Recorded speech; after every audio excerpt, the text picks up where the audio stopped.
number of different drug companies have developed vaccines. Some are made more traditional ways, others are using new innovative technology, and each of these vaccines is going through the testing process to make sure that they are safe to give to humans and to make sure that they actually work to produce an immune response that protects people from COVID.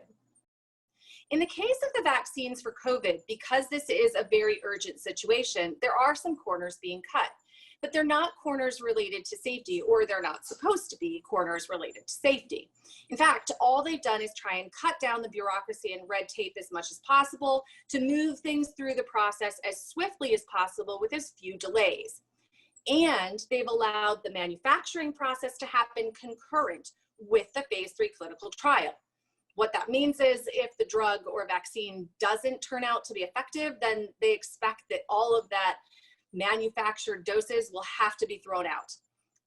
A number of things have been pushed through more quickly than usual, which cutting corners and making things go more swiftly through a bureaucratic process is appropriate during a pandemic.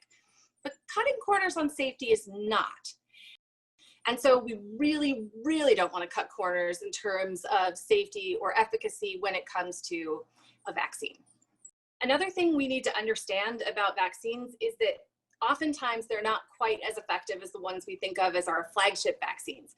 You know, measles vaccine works with just one shot and maybe 2 shots in some people, and is then able to create durable immunity that lasts the whole lifetime. Unfortunately, we're not going to see the same thing, especially with these first draft COVID vaccines. First draft doesn't necessarily mean that they are going to be unsafe, but it certainly means that they're probably not going to be as good as COVID vaccines that might come out in a few years.